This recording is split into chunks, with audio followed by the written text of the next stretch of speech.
So that understanding is very, very important.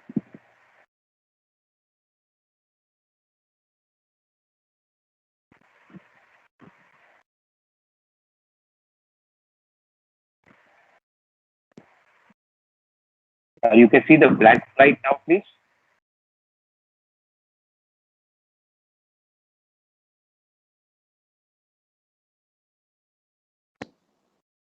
Yes, sir. Okay. Now, remember, we had done that you have the UN and the two specialized agencies which you have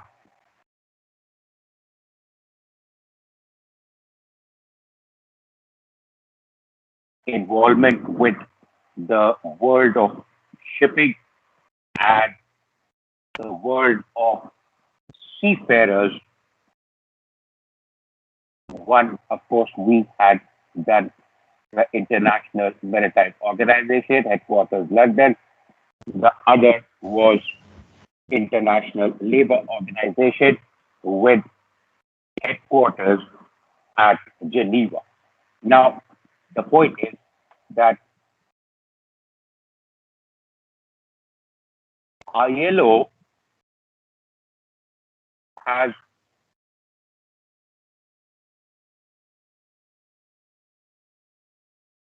two conventions that involve you and me. One is Maritime Labour Convention, and the other is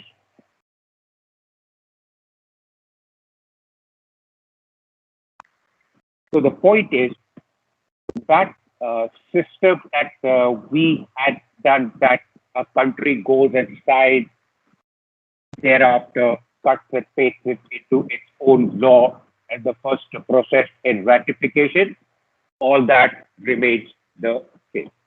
Now, our focus today is on these two things. Okay. Now, you may wonder why IMO, a specialized agency of UN dealing with ships, and therefore it should be dealing with seafarers. After all, it deals with safety of our lives. No, as the name suggests,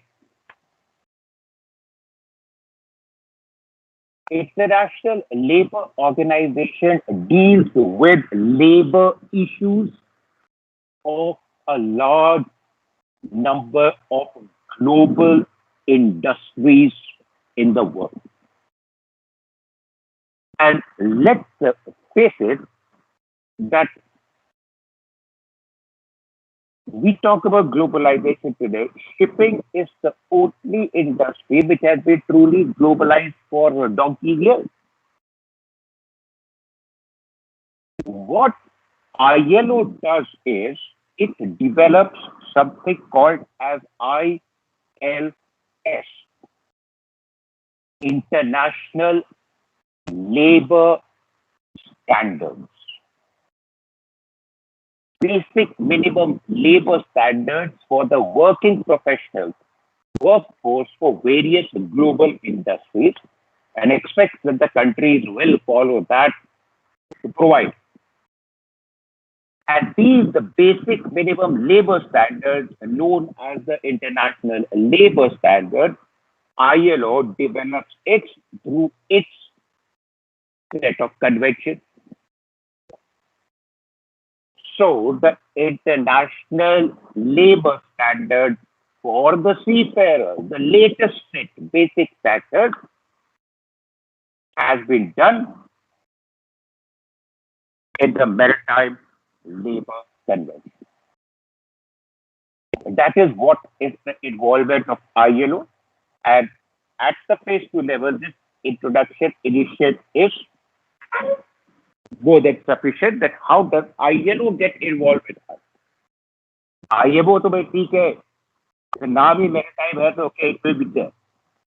But that is the concept. ILO develops international labor standards in the form of its conventions, which are the basic minimum standards to be followed to ensure that the people are not treated as slaves, which it does through its set of conventions. The latest set of international labor standards for the workforce of the maritime industry, that is UNB, the seafarers, is contained in the Maritime Labor Convention. So, having said that, let us now come to the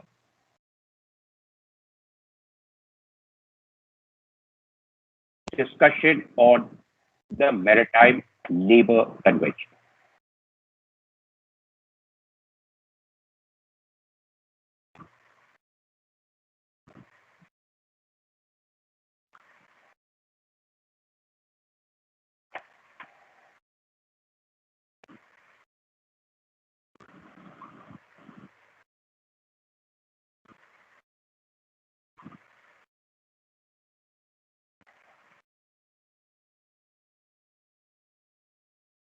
Now, you may wonder, if shipping is so old,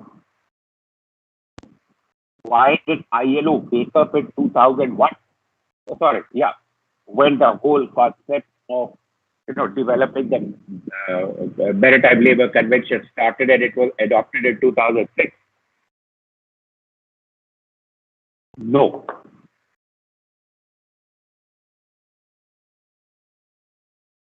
you'd be surprised that ever since you have started, in fact, when I started my sea career in the 80s, I never heard of any ILO convention dealing with the seafarers. हवा भी नहीं थी. It was not even asked in our orals or written, nothing. Although at that time also the ILO conventions were existing for the seafarers, there were 68 of them. सोलह बापोल वगैरह तो सुना था, लोटा थोड़ा बहुत सुना था भाई, वो रटना पड़ता था वो ओरल्स के लिए. Apart from lack of ratification, which was a very important part. Okay, why there was a lack of ratification of these 68 conventions? Some of them were very, very old. It had no applicability. The whole concept had shipping had changed in 50, 60, 70 years. So it was decided by ILO that because of this, casual approach on our part, the ship owners are not treating the seafarers properly. We need to do something, and that process started in 2001. It took 5 years for finalizing the text, that is adoption in 2006, and it came into force in February 2013, and on 8th October 2016, India ratified it. It had signed it earlier, but from 2016 onwards, India is a full-fledged party of the Maritime Labor Convention.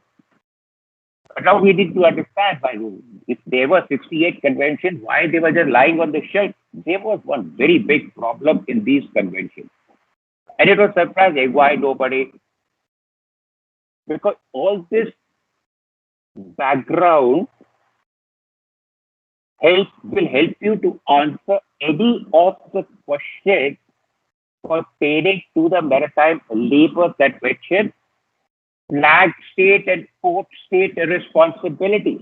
So don't think that I'm just, going haywire. No, I never go haywire. But focus is within the syllabus, first objective, perfect the MFD. Not only that some of the conventions had very little applicability, but the biggest fault in these 68 ILO conventions was that there was no requirement for a proof to be maintained on board that the various labor standards set in these 68 conventions are actually being followed. Like as far as IMO convention, solar, PAPOL, etc. What is the proof maintained on board? In the flag state, the maritime administration of the flag state, the surveyor comes from the marriage, conducts the survey, all found satisfactory. There is a certificate given to the ship with a fixed period of validity as applicable. The original valid certificate on board the ship is the proof that the ship is meeting the requirement of so and so convention or so and so part of such and such convention. Nothing of that sort was required for any of these 68 conventions. So, in order to maintain a good name at the world platform, the countries who were having ships registered, that is the flag state, they ratified the convention, but they don't give a damn कि भाई जब requirement ही नहीं है, so why should we invest in having the surveyors who will go and check the labor standard? So when they did not bother, the ship owner did not bother, because to prepare the ship for survey or have the ship prepared at all times, there was no sword hanging on the ship owner. I have to follow the standard labor standard, minimum standard, living condition, victualling, the safety standards, protection of their rights to medical attention, etc. You will be surprised. And this is a fact for you to understand what the Maritime Labour Convention is all about from every angle and what it is in the process of doing for the benefit of you and me or the ship. You may say it's the devastating condition of ships, maybe just a few percentage. Why bother so much about MLC? Because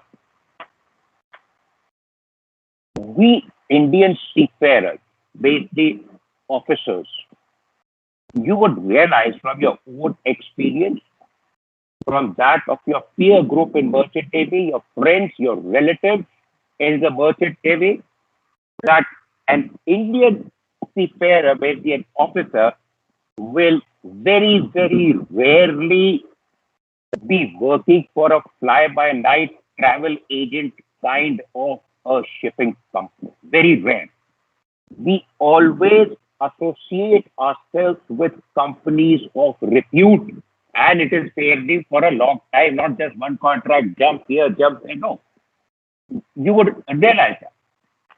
So when we are working with companies of repute, we are fairly looked after, even before MLC, from my own experience. There is a decent living and working condition. The safety policy, the safety structure on board the ship is actually functioning. There is a decent amount of victualling. There is a fair amount of respect between the superiors and the subordinates on board the ship, as well as from the shore office to the ship. With the result, I'm not saying I'm pointing a finger at you or my own self. No. With the result that we tend to be unaware and ignorant about those fly-by-night ship operators, and you will be surprised that up till 2005, 2010, 65% of the world shipping fell in that category, fly-by-night operators. It is just that we are ignorant about it, because we do not look in that direction. We work with 35-40% dignified ship owners,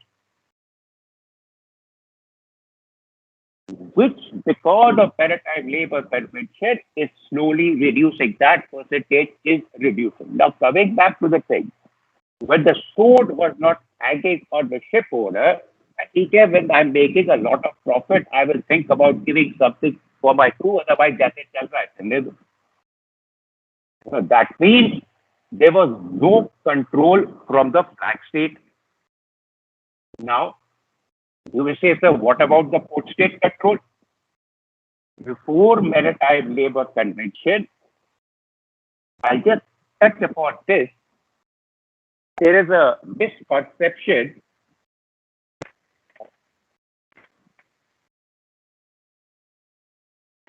regarding the objective of port state control.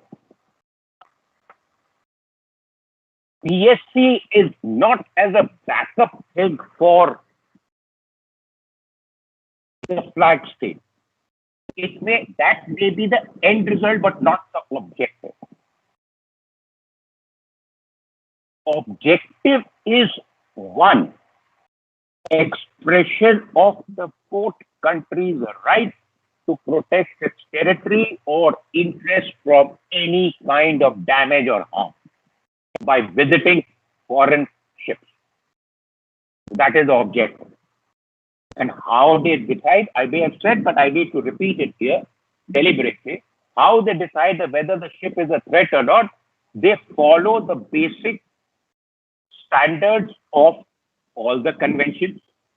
But if it is found that these basic requirements, which have been cut and pasted in our country's law, so we can say, okay, we are, as per our law, whether you're following these standards or not.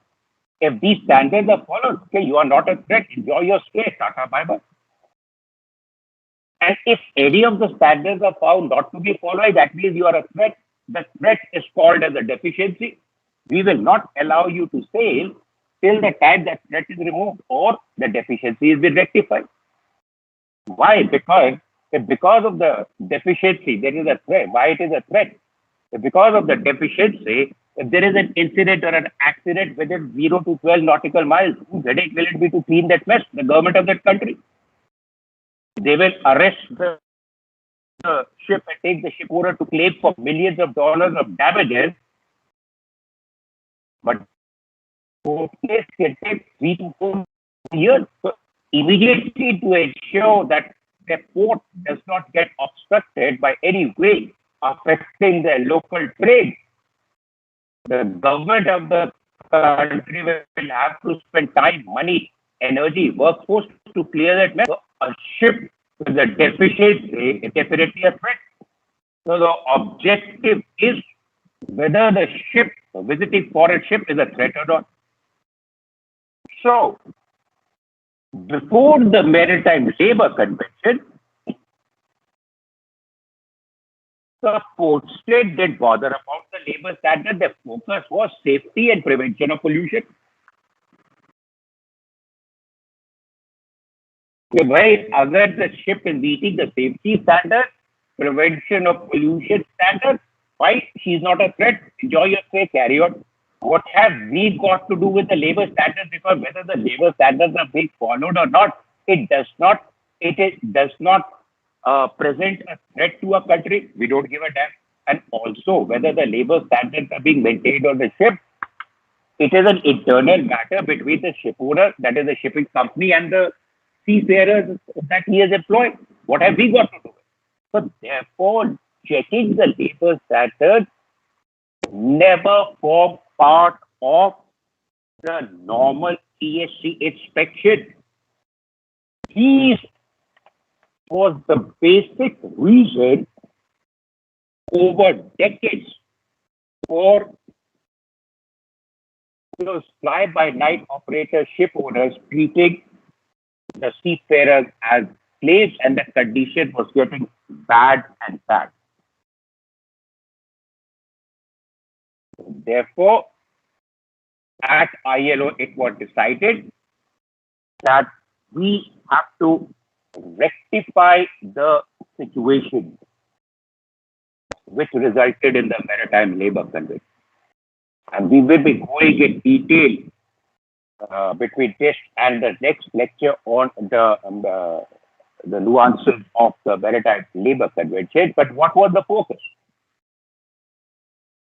That the 68 conventions that are there, the ones which are nonsensical and not applicable today, we will delete it. We'll put it in the dustbin.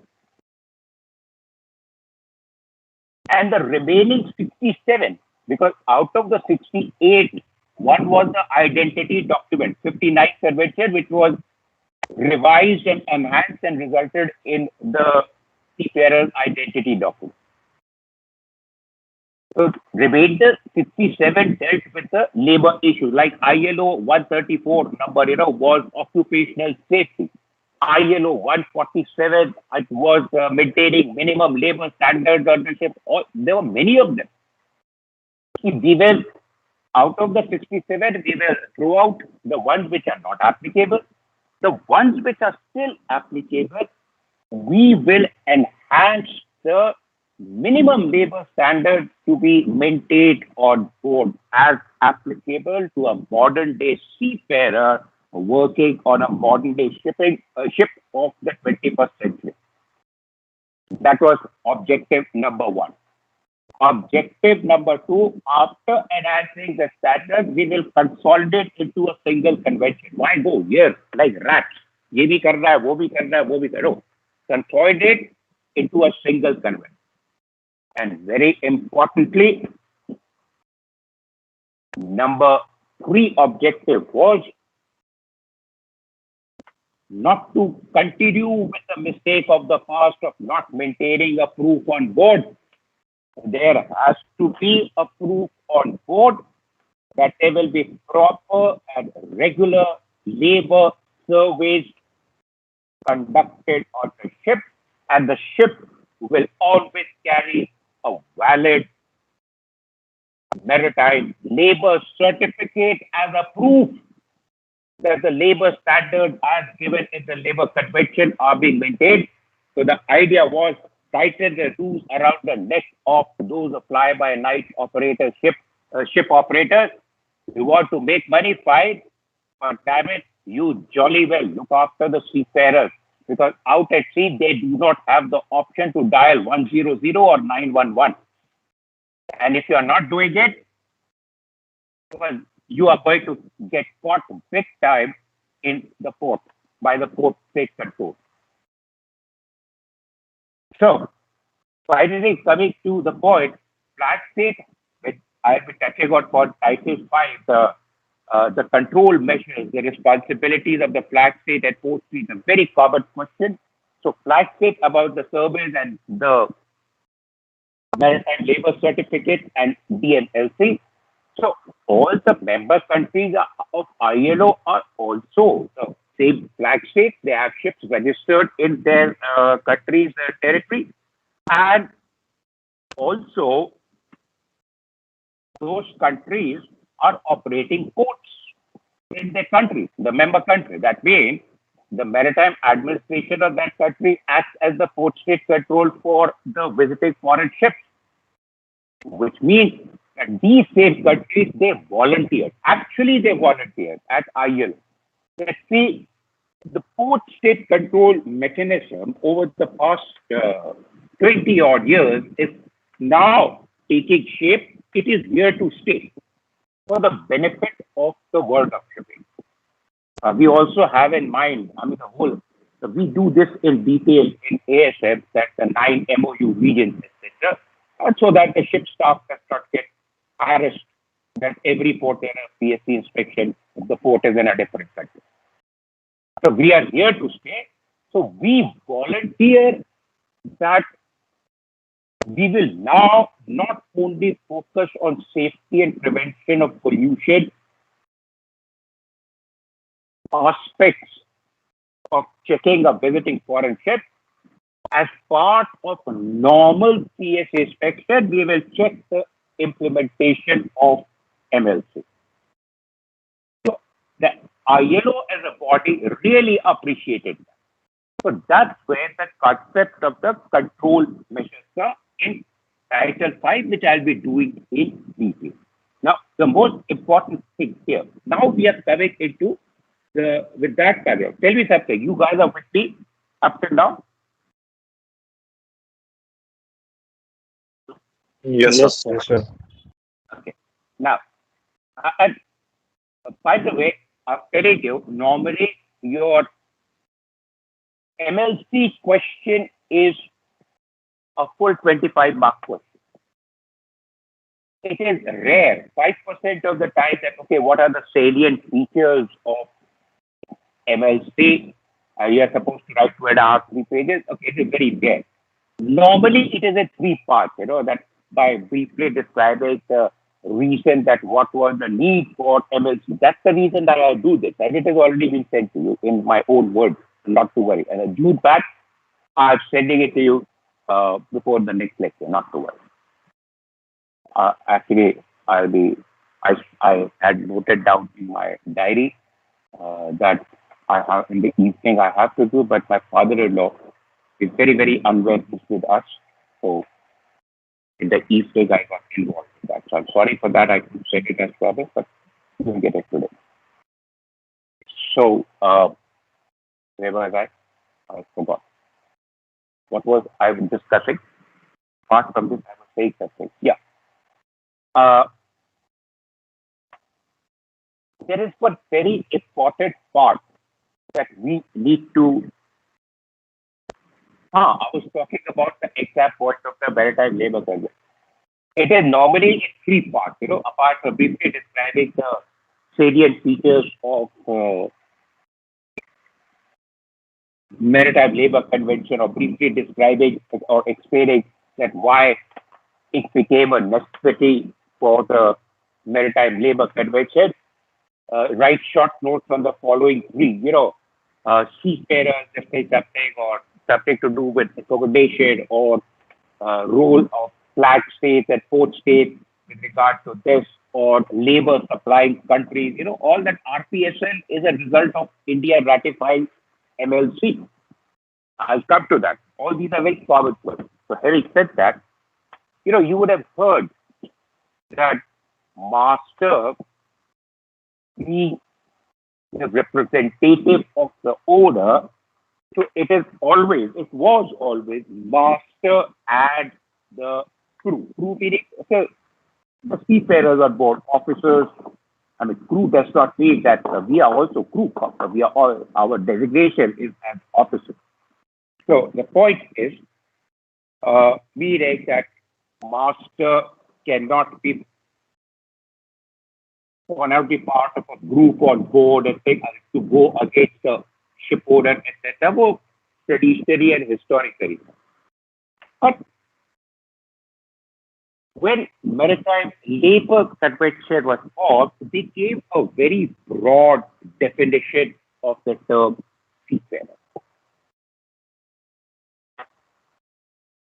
That anyone who's on a gainful employment is a seafarer. Gainful employment, as it is said, that when you work in a state, you get wages. Whatever money you get is wages, not in the form of some ration, one bori of gehu or chawal. No, that is not gainful employment. In gainful employment is against the work you perform, you actually get cash. I mean, okay, money. Anything in the form of money. Bank transfer of cash. So, therefore, master is also as MLC, as per MLC, the highest level seafarer aboard the ship is a master. And the lowest level is any of those hotel staff on board the ship, cruise ship, also seafarer.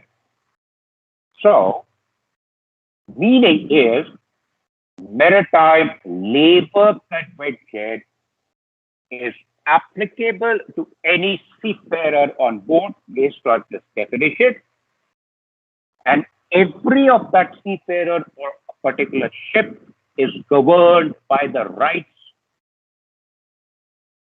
given to that seafarer as per the Maritime Labour Convention. That's a very important. So, which also means that the Maritime Labour Convention is not applicable to supernumeraries on board the ship. And those supernumeraries can include somebody's wife or a technical superintendent if he has an arrangement with the shore office that he can, if anything happens on the ship, you are covered by us insurance. You will not have to spend anything. So please go on board and sign as a supernumerary. But that's an internal arrangement. If he signed on as a superintendent, which is form or a type of seafaring work, very much part of seafaring profession, so this will be applicable. He'll have the same right. Same thing applicable to training superintendent because you cannot sail without signing on the articles, any kind of ship. So that is an internal matter. But the fact is, many of the people decide on as a supernumerary maritime labor convention is not applicable. Are you with me till here? Yes, sir. You know, uh, I have heard, but okay, let's continue with the discussion. Now, they have made the layout of the convention very, very user friendly. You have to write. Okay, you don't have to memorize anything. I've already sent it to you. April and May. As I mean, user friendly compared to any other of their own past 67 conventions or in comparison to any of the IMO. So it is divided into four vertical layers. The topmost is the article. Always remember, any convention, whether small or small, etc., it always begins with article, which is the 5, 6 pages, initial pages. That A, that why the convention was necessary, and B, what the convention is, what is envisioned for the convention to achieve, and number three, what is the basic philosophy, principle, and objective of the convention, initial thing. No. Then practically to meet that objective and principles of the article, the details are given in the regulations. And the regulations could be divided into chapters or whatever, that depends on the convention. Most of the conventions, other than STCW, although that is not very user friendly as compared to MSC, most of the convention they begin with articles and end at resolutions. They have gone further elaborated into commas and full stop that we create two codes. Code A, which is mandatory, ये तो करना ही करना, and code B is a guideline. And I'll tell you how it is user friendly. That guideline, non-mandatory, obviously will be a guideline, means that we suggest that if you do it this way, what is mentioned in code B, you will automatically end up meeting the mandatory requirements of code A. But you are at complete freedom to do the way you want, but make sure that the mandatory requirements of code A are being met on board the ship. Otherwise, you are in trouble. You want to do it your way? So, what is the meaning of the four layers? And actually, before I explain that, article initial 5 pages. Thereafter, the regulation, code A, code B, they are divided into 5 chapters, and each chapter is known as a title. Instead of calling chapter 1, chapter 2, they have called title 1, title 2, title 3, title 4, title 5. Now, in each of these chapters, I'm telling you how the vertical user-friendly layout is. Suppose it is chapter 1, so everything will be marked 1. Suppose there is a regulation 1.3.9. It is because the title 1 or chapter 1, it begins with one regulation 1.3.9 says something in 2 lines. Practically, to achieve that regulation, this is the mandatory requirement. So then it is mentioned as 1.3.9 capital alpha. That means these are the mandatory requirements to achieve that regulation. Leaving a little bit of space, it is written as 1.3.9 with a space, bravo.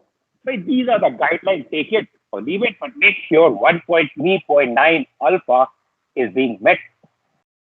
It is very, very user friendly. That's how what is said, that is divided into 4 layers. Article ठीक है जो है we focus on 2, 3 and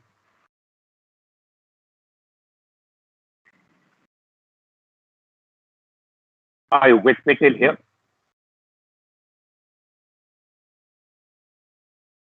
Yes, sir. Okay, guys, it is 9:55 because now I have to start going into details of chapter 1 title, minimum requirements to work on board the ship. And obviously, I'll not be able to do any kind of justice to this in 5 minutes that is remaining to the end of the class. Instead of 15, I'd like to put on the record. You can have a 20-minute break. Now, let me see the class that I have today. Yes, I have number 5, 14:30 to 15:30. And your next class starting at 10:15 is Captain Naveen Tiwari. So, are we okay to have a 5-minute extra break?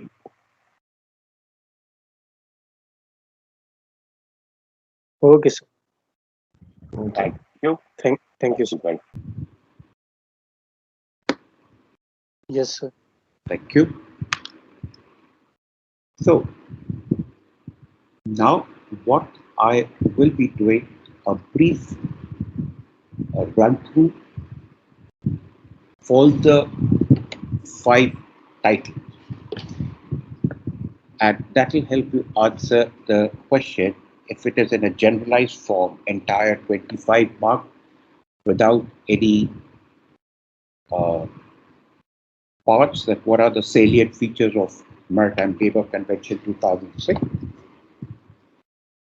So there also in your note. Thereafter, I will bring on the slide the note that I've sent you in my own words regarding the Maritime Labour Convention. And that all has been very, very specific from DG question. Due to that, I'm sorry about yesterday, there was some emergency at home. You will have today. And that is my word. Because I keep my word, and when I'm unable to, so it's very embarrassing. So the title 1, chapter 1, it will have the regulation, it will have the mandatory part of code A, and then it will have the guideline, the recommendatory, non-mandatory part B, based on every regulation. But this title deals with the minimum requirements to work on board the ship. The focus is age related. You know, it's been quite some time since 2013 when it came into force. 8 years have elapsed. So you people would have been working part of it. So understanding this recap will become very, very easy because you've got through it practically. We just deal with the minimum age requirement, and it says that including the cadet, no person below the age of 16 is allowed to work on ships. Very rare today, but still, as I said, the kind of fly-by-night operators were there, anything is possible. And with regard to the 18-year age limit, no person below the age of 18 years is allowed to work at night, where the night period has been specified between 2100 hours to 0500 hours. Also rare, but you can imagine a young AB or tech, let's say first contract, maybe 1 or 2 months below the age of 80. That may be a possibility. But the point is that today we do not have the luxury of a large complement of ships on board the ship. You are at port, arrival departure station between 21 to 500 hours. Does it mean that guy is sleeping around and watching television? No. Practical implementation of this requirement is that that guy goes on station and the officer in charge of the station will be told that that person will not be given any work of responsibility like taking a stopper or dropping an anchor. To be there to add an ad to throwing the evening light to take the hawser, etc., and he's under direct supervision. And a proper logbook entry, you as a mate, thereafter, after finish with HS, will make in the deck logbook that Mr. So and so, age less than 18 years, sent or forward or off station due to the limited number of complement of the ship. The officer in charge instructed not to give him any job of responsibility. The menial work given under strict observation or under strict supervision of the officer. No questions asked. That is how it is to be dealt with practically. If in a port you are ballasting, deballasting, doesn't mean that you can't send him for taking like this outing. That guy's overtime rate will be the rate. Least we need to be practical. Obviously, we'll tell him. But tell the duty AB to go along with him. He is under supervision during the night. During the day, where he is independent to work. He just lasts for a few months and then he's back on work like anybody else. Title 2 is important. Conditions of employment. This primarily has to deal with your contractual arrangements. Today, when you join as a mate, tomorrow as a master, the requirement of this is that the copy of the contract has to be in the possession of the individual seafarer while he is on board, and also it has to be accessible at all times, because at random the person can be asked to show a copy of his contract by the PSC 1-to-1.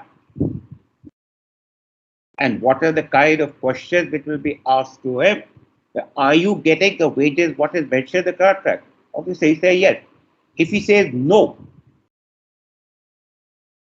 the quantum of the salary getting less is of zero importance. 1 cent less or $100 less.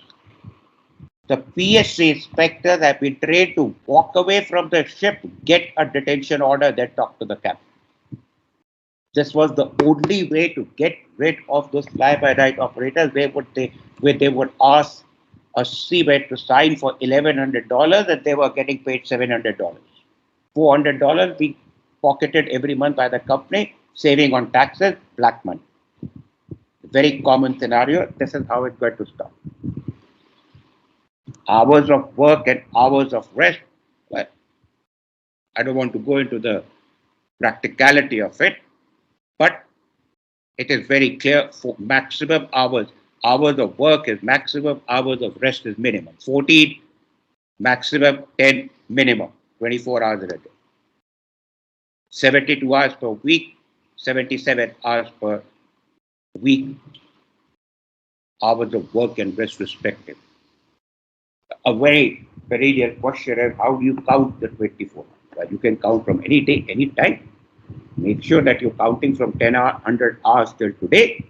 Well, if you want to count 24 hours, it is still 100 hours till tomorrow.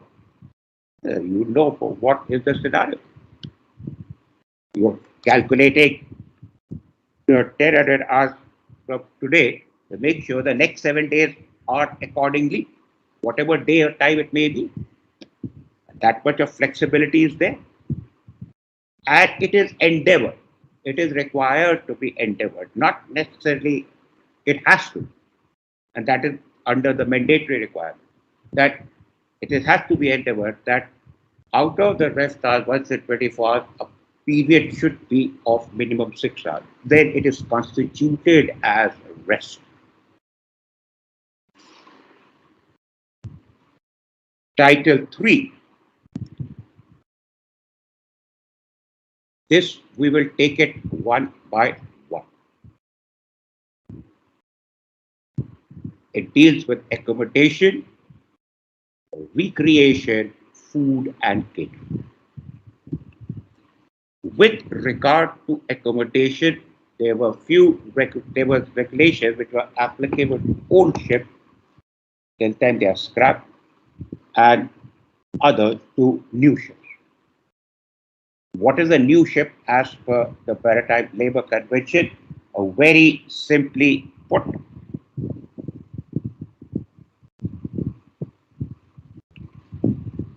any keel laid after coming into entry into force, that is 20th August 2013.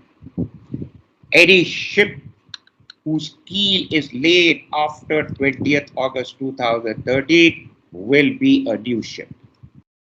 They have kept it very, very simple.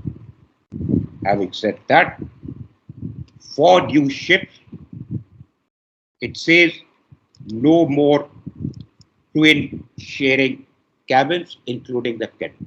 In very rare cases, a dispensation may be given, but that is outlined.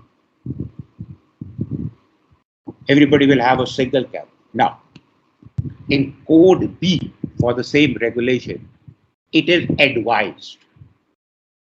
It is advised that if you provide, the ship owner provides attached toilet along with each cabin, then you will automatically end up meeting the mandatory requirements of Code A. But what is included in the mandatory Code A? The worst case opposite scenario, non-attached WC, common toilet. Now, which will be on every deck. Every deck, if they have common toilet, officers and the crew, they are one each on the port and starboard side. They've gone to the nitty-gritty of it, that if it's a common toilet, every common toilet on every deck must have number of WCs, that is the commode, so many that it should not be used by more than 6 people. Accordingly, whether it has to be 4 or 8. Number of wash basins have to be such that they have not to be used by more than 8 people. That much nitty-gritty they have got. And this requirement will not be applicable. It will automatically be taken care of. It is, or if it is an attached toilet, which is very commonplace on huge mega container ships like Ever Given, 20,000. There are 8 decks. Common toilet, we are talking about 16 to 18 common toilets. So it is easier to provide attached WC. Also, for a better circulation of air throughout, the air conditioning is on new ships, they have increased the minimum height of the deckhead in the alleyway, in the entire superstructure by 8 centimeters. 8 centimeters, about that. Earlier, minimum height was 195 centimeters. Now it is minimum 203 centimeters. In proportion to alleyway that is broadened for a better circulation of it. Obviously, this has to be new. On all ships, existing ships before 20th July 2013, plus after 20th July 2013 new ships, on a regular basis, the acoustic, that is the sound level and the vibration level, have to be constantly monitored and documented. And therefore, as part of Title 3 subpart accommodation, there is a mandatory noise level code. The job of the chief engineer, the second engineer, the deck officer, we need to know about. It's applicable to all. Acoustic and vibration level. Now, recreation. Up till now, that is before Maritime Labour Convention, it was the gratitude of the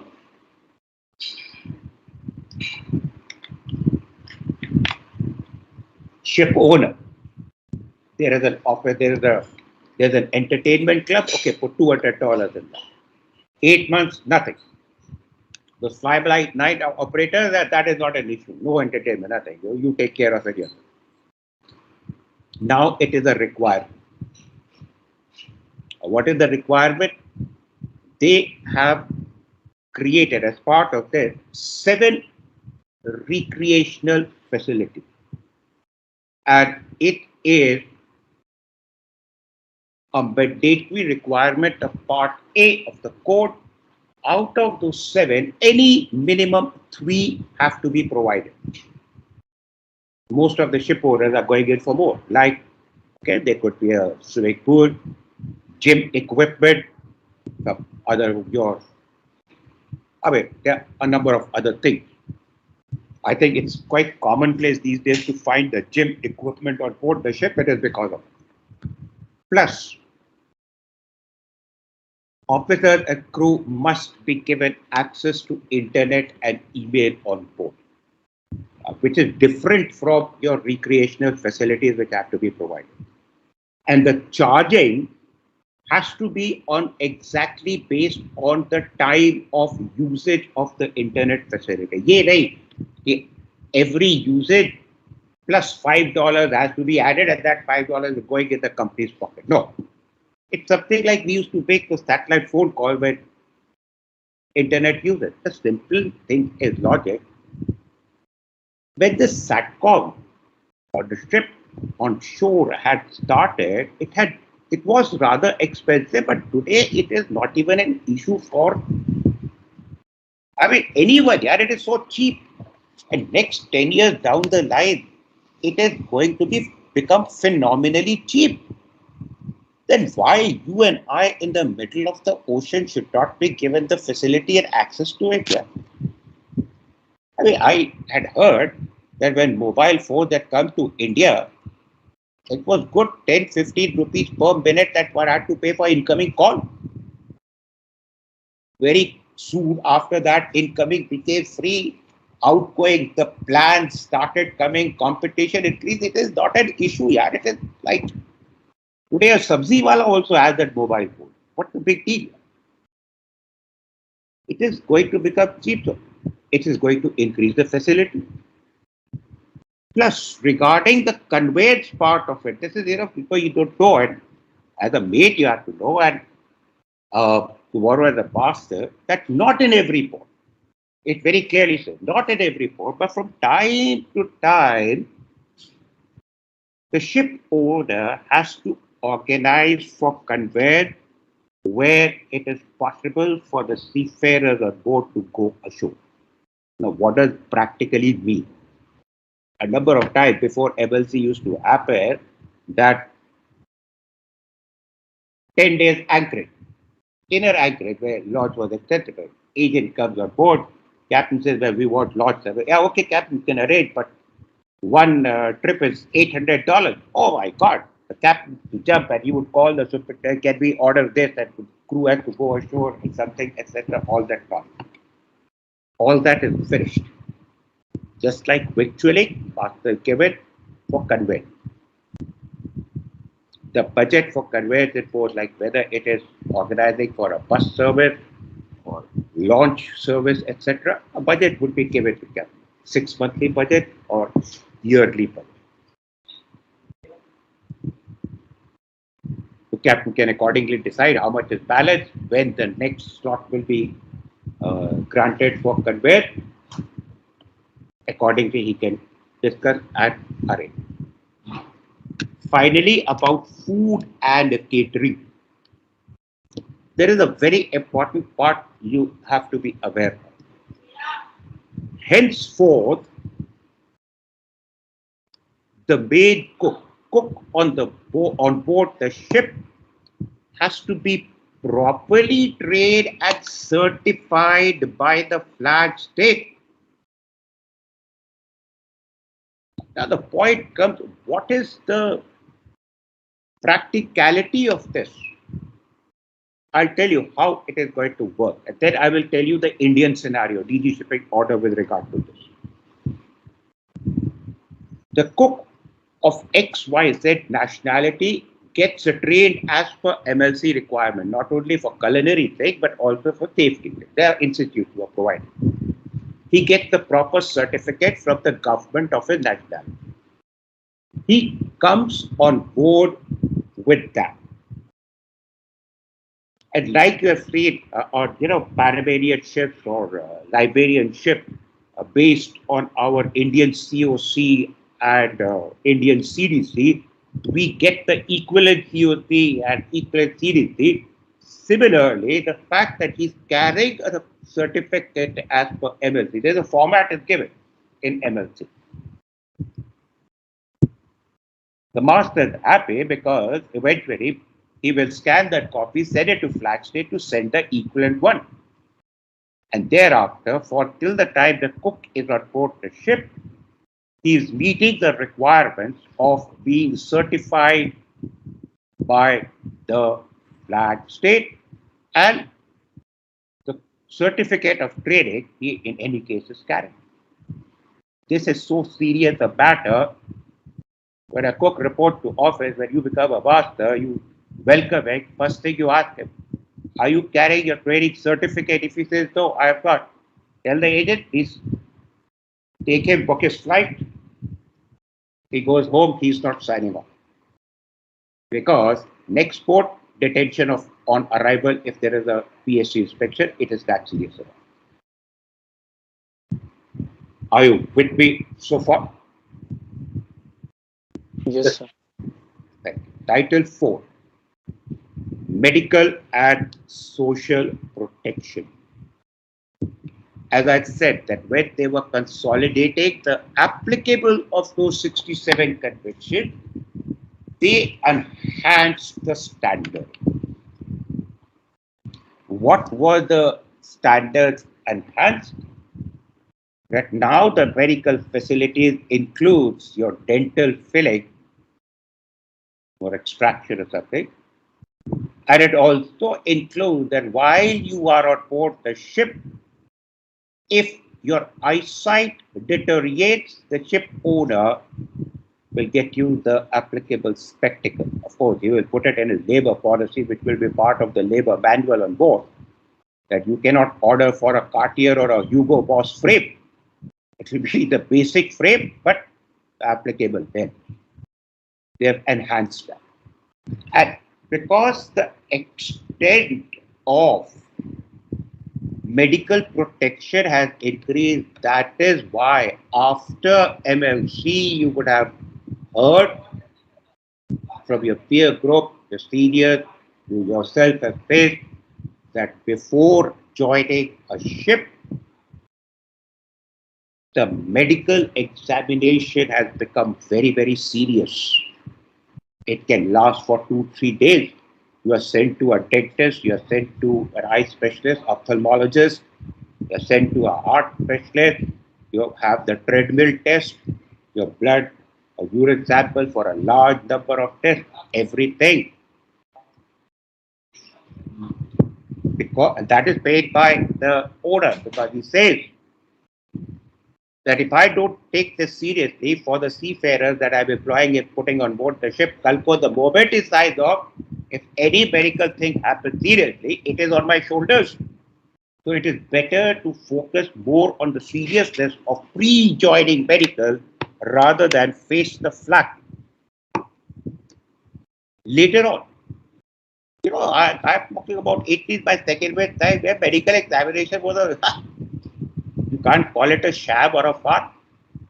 The doctor would be playing solitaire on a computer and he'd say, ye theek hai, ye theek hai.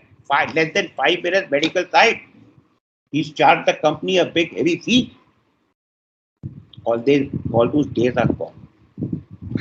As a first amendment, 1st July 2016, this came in force in 2013, first amendment to MLC, which was brought about, dealt with this medical and social protection. Meaning that the ship owner has to prove to the flag state that I am having the necessary insurance coverage for all the seafarers that I'm placing on board the ship till the time they are on board the ship. For any see, no matter how thorough the medical examination may be done, but you cannot deny that any one of us can fall sick. So therefore, it is your right to access medical facilities, the responsibility of the ship owner to treat it as priority one and get the applicable medical attention to the seafarer in the port. He cannot delay that. For that, he has to have the insurance coverage, which also includes the unfortunate incident of an accident and the person requires hospitalization, any procedure, your repatriation in an emergency. Money is standing by with the P&I club. It is according certificate, the blue card, as they say. Blue card is given by the P&I club. That is there. We take the Title 4 requirements of medical and social protection. The money is standing by P&I club rep. He'll take care of it. Social protection basically means the compensation to the person in case of an injury on board the ship, again covered by the same insurance cover provided by the P&I club, or to the next of kin in the very unfortunate incident of death on board. Excuse me, sir. Go ahead. Sir, ये question पूछना था कि Go ahead. if there is a collision happen between a cargo vessel and a cruise vessel, the cruise vessel was just standing on the port and cargo vessel had collision with the cruise, the MLC will cover our. No. I did understand the question that when the collision happened on the cargo vessel, some crew member got injured. Yes, sir. I'm just saying कि हमारे crew को MLC cover करेगा and passenger ferry को LLMC cover करे.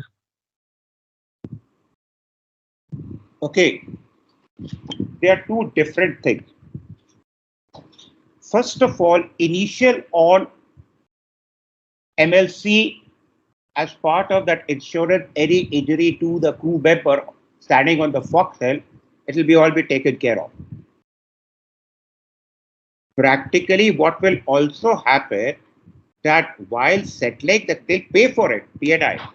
But in order to continue the insurance cover, the P&I club the following year, they will conduct an inquiry that why, if the collision happened because of any negligence on the part of the ship, then they'll say, Mr. Ship Owner, the sequence of injury was negligence by the ship, resulting in collision, resulting in injury of a person on board.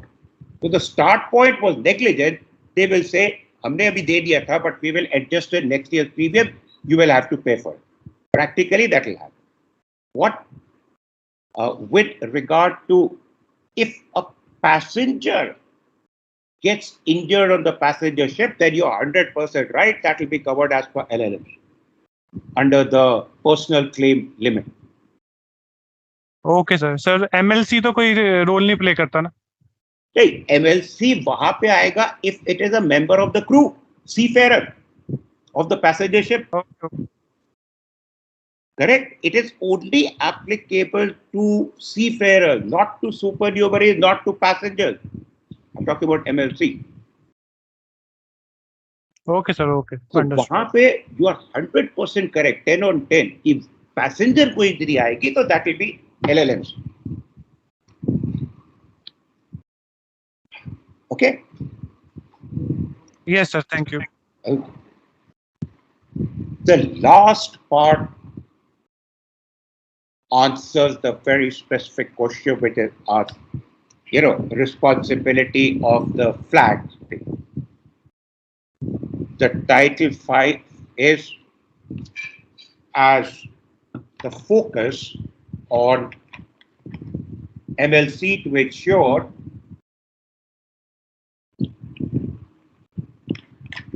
that the mistake committed in those 67 convention, that no proof is required of. So therefore, a lot of emphasis has been done to ensure that that mistake is not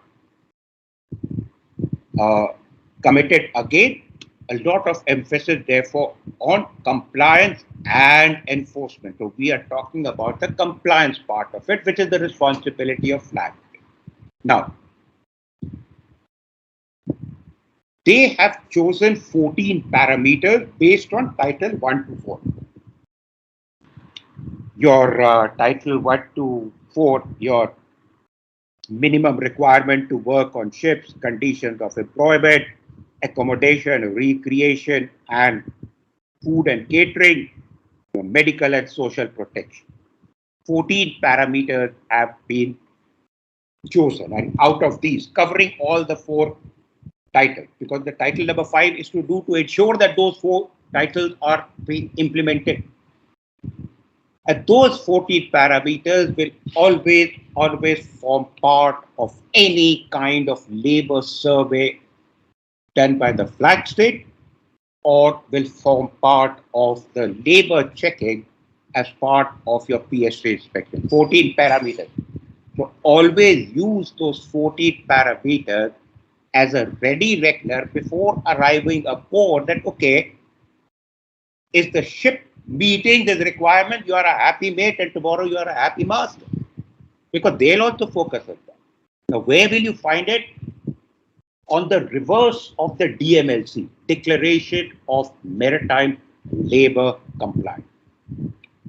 For your information, DMLC also is in 2 parts. Part 1, you and I don't deal with it. It is a matter between the ship owner and the flag state. Meaning, first the process of DMLC Part 1 has to be successfully accomplished between the ship owner and the flag state before the flag state will come and conduct the labor survey on board the ship to start the process of DMLC Part 2. Just for your information and knowledge, what kind of questions are there in DMLC Part 1 that the ship owner will fill and submit to the flag state? That has the ship owner employed seafarers, or has the ship owner procedures of employing seafarers on board from a country that is party to Maritime Labour Convention, yes or no? But those are the kind of things that you and I have got nothing to do.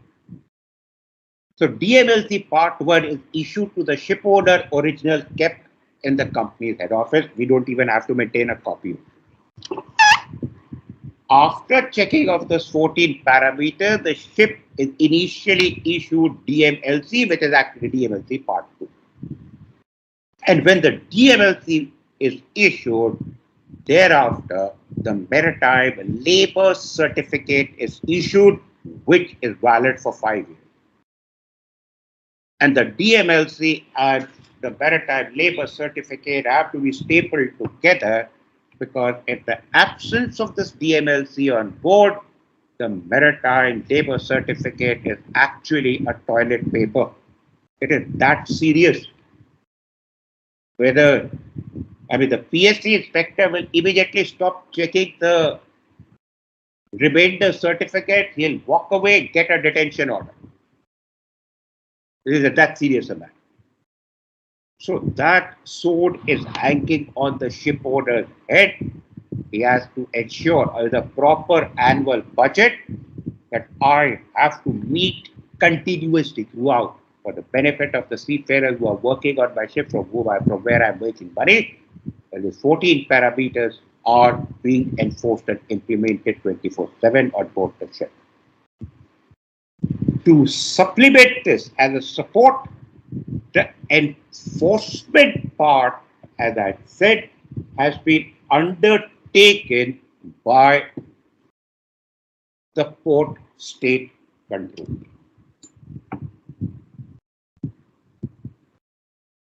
So therefore, practically what has happened, the normal port state inspection before the Maritime Labour Convention, the time has increased because now they have to also include, other than safety and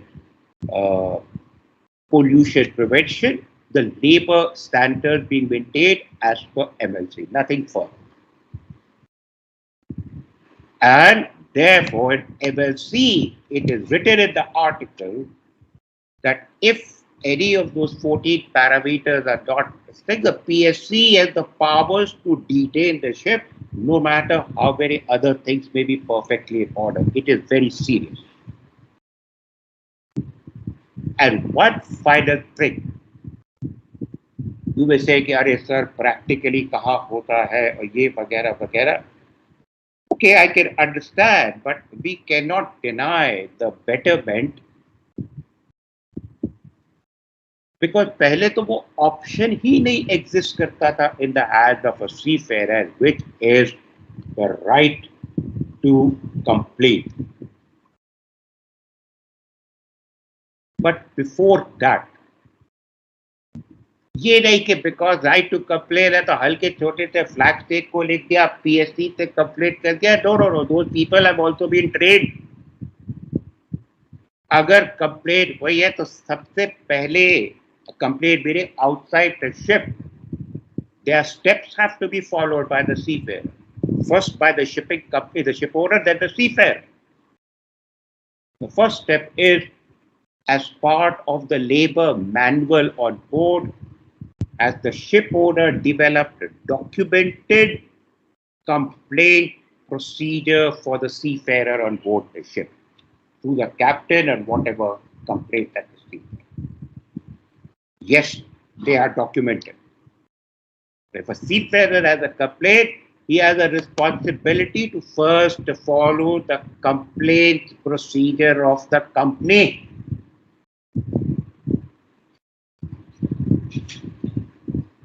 And if after gentle reminder no action is taken, then if the seafarer complains to the port state within the port limits, not this jetty, maybe that jetty, they are trained to handle a complaint procedure. They will immediately come on board the ship, ask the captain straightforward questions. Because a number of times it may happen, the captain does not have the resources to handle that complaint. It could be for the sign off. Captain kya karega? He can't create a relief there. That guy has to come from the company. The PSC, when captain, the person has got a complaint. Okay. First, do you have a documented complaint procedure as part of the company procedure? Yes, here it is. Okay, step one, take. Did the seafarer follow this? If the captain says, I don't even know that guy has a complaint, they have been trained, walk away from the ship because it is still a ship and a company's matter. It has not yet become a PSC matter. But the captain is saying, yes, I'm aware of it. This was the complaint. I don't have the resources. I've been in touch with the company to treat this as an advice as soon as possible. One message, two message, three message, whatever the thing will be.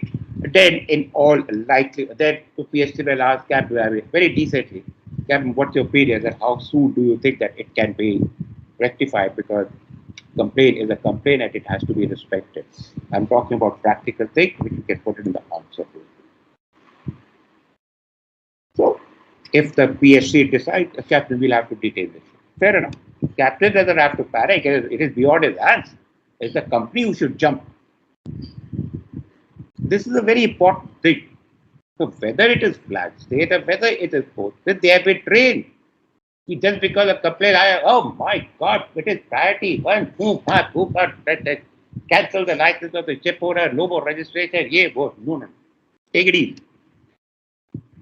So, having said that, I would just like to break before I